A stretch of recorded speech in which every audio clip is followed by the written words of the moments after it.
Welcome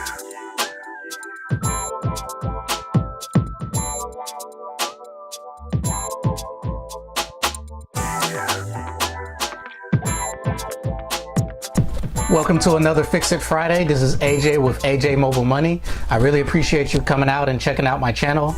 If you're not a subscriber, go ahead and click that subscribe button, click that like button and the notification bell so you'll be notified the next time I create a video.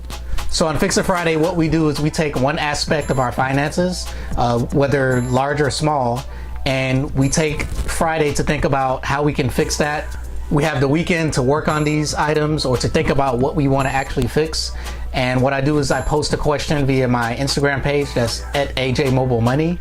And based on the questions that I receive, if I receive a lot of similar questions, I'll normally turn that into a post and a video each week. So last Fix It Friday, I was asked about 401ks and whether or not you should contribute to your 401k. And my answer to that question is always, 99.9% of the time, absolutely. With a 401k, which is a type of retirement account, what you're doing is you're putting a certain percentage of your income into that account each pay period. So with a 401k, what you're doing is you're saving money towards retirement. And with many of the jobs out there, what they will provide for you as a benefit is a 401k match. So what they'll do is any money that you put towards your 401k for retirement, they will either match it by 100%, 75%, 50%. Every company differs, and there may be a certain percentage of your income where they max out how much they're going to match. So from my experience from jobs that I've worked at, as well as from different jobs that I've looked up to see, what the average match is for most businesses, and what I've seen is that usually companies will match between 3 to 6% of what you put into your account. So that means if you make $50,000 and the company matches 6%, as long as you put in 6% of your income, then the company will put that same amount into your 401k. So for $50,000 income, if you're putting that 4% to make sure that you get the full match, you would put $3,000 per year into the account. And with that, if they have a 100% match, your company will put another $3,000 in, and that'll be throughout the year, and it's taken out of your paycheck each pay period, whether that's weekly, bi-weekly, or monthly. Now, there are different levels of company match. There are some companies that they'll provide 100% match, 75%, 50%, and that's the lowest I've personally seen. So there may be other companies out there that have a lower percentage match.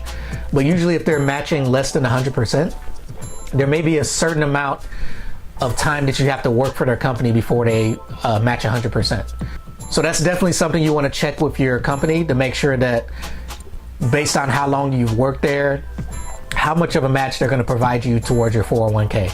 So as an example, one company may only match 50% for people who have only worked for their business less than a year or less than 2 years. And then after that 1 or 2 years, then they'll give you the full match of 100%.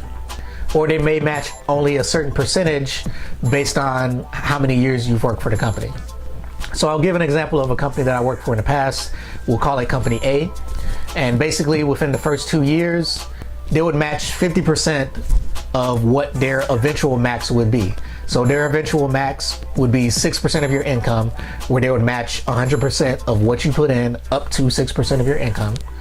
So if you put in 6%, you're making $50,000. That's $3,000 that you put in, and that's $3,000 that the company will put in. That gives you a total of $6,000. Now in the first 2 years, since they're only matching 50%, you still have to put in that 6%, and they'll max 50% of that. So you would actually only get 3% coming from the company. So with that, the example we use, if I put in $3,000, the company A would then put in $1,500. And then that tiered up from 50% to 75% up to 100% based on how many years that you work for the company. So there are some companies out there that actually give you a 100% match day one as soon as you start working for the company. And I like those companies. I like getting that 100% match as soon as I step in the door. And so if your company is like that, make sure you're taking advantage of it. Now, in addition to the percent match that your company is going to provide, there's something that you have to think about as well, which is called vesting. With vesting, what they're saying is that this is also dependent on how long you've worked for the company. You may be 100% vested, or you may be 50% vested, or you may be not vested at all.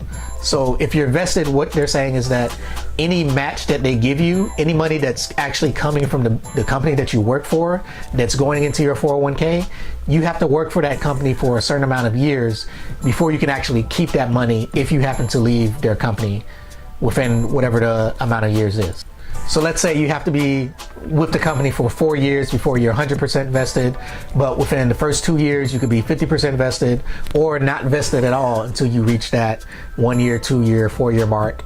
And it's all different for different companies. Some companies you may be 100% vested on day one, while other companies you may have to work for 2 or 4 or 5 years before you're 100% vested.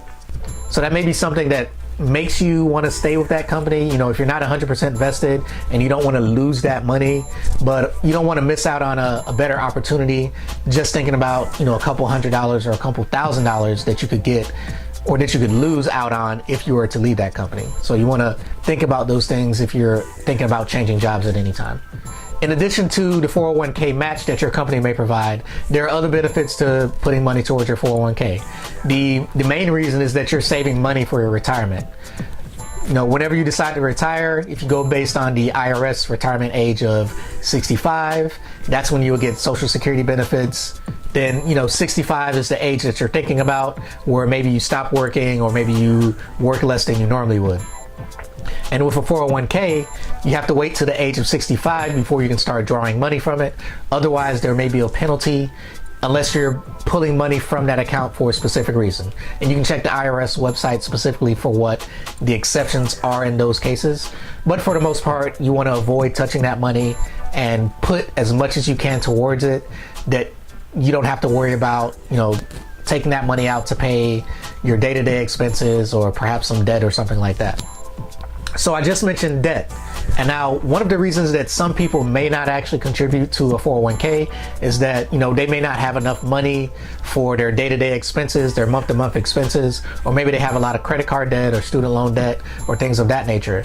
What you want to do when you think about deciding whether you're going to put money in your 401k or if you're going to put money towards any debt that you have is you want to think about the interest rate for that debt. So like I mentioned, if you're getting that 100% match, think of that as a 100% gain in the stock market. So for every $1,000, for instance, that you put in, if your company is going to give you $1,000 in that same account, you're getting an automatic 100% gain on day one. There aren't many stocks that you can find out there that as soon as you put money in it, it doubles in value the next day. You know, if you're out there trading penny stocks, which I don't recommend, maybe that can happen, but that's really risky. And again, I don't recommend buying individual stocks for the average investor. Make sure you check out my video where I talk about that. And so by not getting your company match and maximizing that match, so if your company is willing to match 6% of your income, that should be the minimum that you put into your 401k. You shouldn't put anything less if you're getting a 100% match. And the same thing if you're getting a 75% match or a 50% match. And now where it gets a little iffy and questionable is once you get down to maybe a 25% match or lower. I don't know too many companies that do that, but there may be some companies out there. So if you're not getting a 100% match, and let's say you're getting that 25% match, that's the point where you have to think about, you know, should I put my income towards paying off my loans, paying off my credit cards, or should I put it towards retirement? And we're going to base that solely based on the interest rate. So there are many credit cards out there. Probably the average credit card is around 20 to 25% interest rate. You know, if you have really good credit, you can get it lower than that. But maybe for the average person or someone with bad credit, it's going to be in that 20% range or higher. And so if your company is only matching 20, 25%, then you're better off just putting that money towards paying off the debt. And then once you've paid down all your debt or most of your debt, or, you know, something that you're comfortable to where you can actually now put money towards your retirement, you definitely want to focus on that.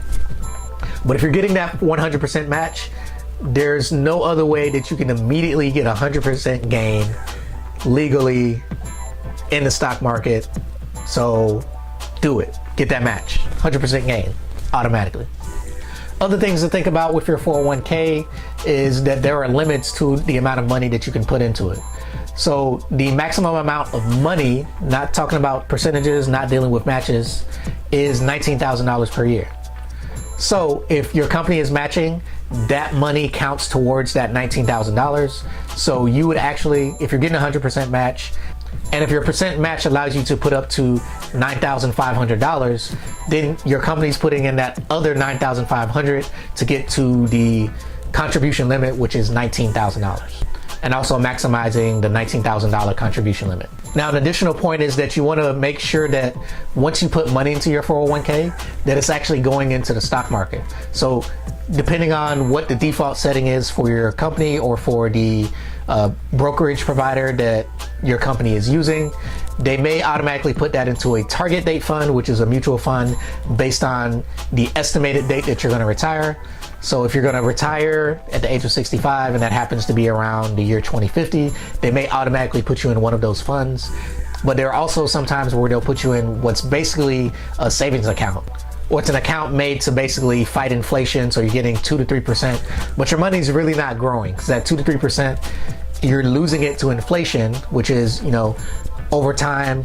Think about what you bought 10 years ago. If you bought a bag of chips and it was 35 cents and now it's 50 cents, that's based on inflation. Like, the price of goods constantly go up as time passes. And, you know, if you put $100 in today, 10 years from now, your $100 isn't really worth what $100 could buy 10 years ago. So just make sure to keep that in mind once you put your money in your 401k, that it's actually going into stocks and bonds. If you're younger, you want to put more money into stocks than you do bonds.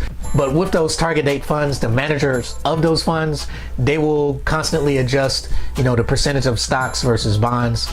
And as you get older, the amount of money that you put into stocks based on that target date fund will lessen, and they'll put more money into bonds and things of that nature that are less risky. Because what you don't want is that, you know, once you get close to that retirement age and there happens to be something like the 2008, 2009 financial crisis, and you end up losing half of your money because, you know, the stock market crashed and, you know, the $1 million that you thought you were going to have turned into 500,000. So target date funds are a good way to allow someone else to manage that process. Now, another thing you want to think about is the expense ratio for the funds that you do choose for your account.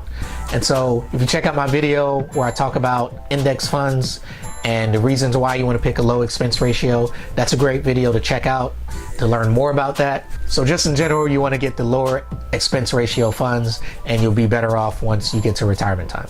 So we talked about the great benefits of the 401k and how if you're getting a company match, you should definitely take that, especially if it's 100%. You're not going to find 100% gain in the market every day, but every time you get paid, you're getting 100% gain in your 401k if your company provides 100% match. Make sure you check the vesting schedule if you have to work there a certain amount of years, or if you're only getting a certain percentage based on the amount of years that you've worked there. Again, thanks for clicking on my channel. Thanks for watching this video. If you liked it, go ahead and click that like button. If you're a subscriber, thank you for subscribing. But if you're not, go ahead and click that subscribe button and hit that notification bell so you'll be notified the next time I make a video.